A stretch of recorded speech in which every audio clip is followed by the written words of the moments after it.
हमके छोड़ के काहे जातारू।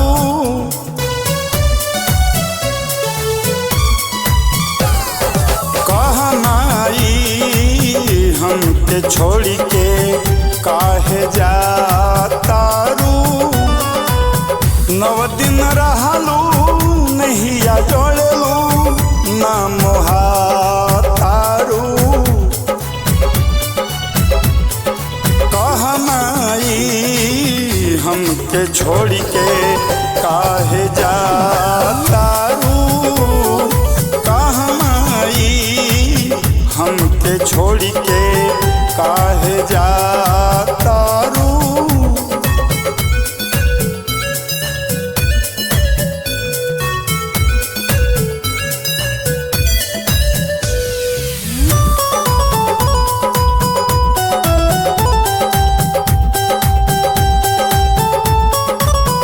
बतिया माना हमरो अब हूँ से तू रही जाहो।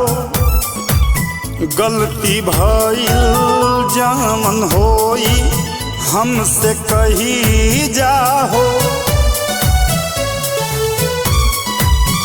बतिया माना हमरो अब हूँ से तू रही जाहो।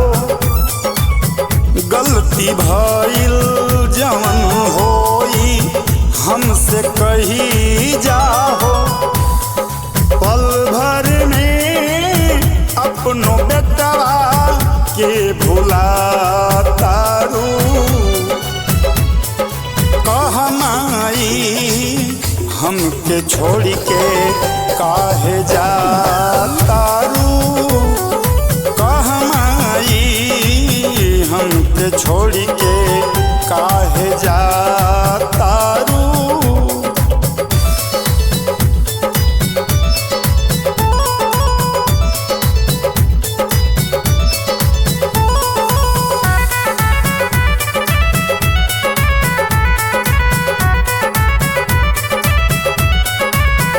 अतना सुन के माई मूर्ति से बहरैली हो।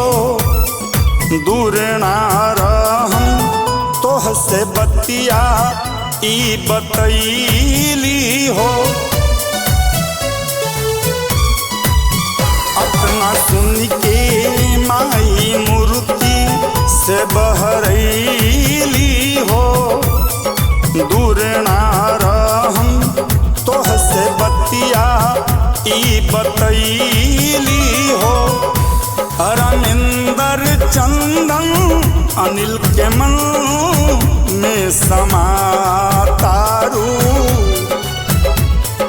कहनाई हमके छोड़ के काहे जा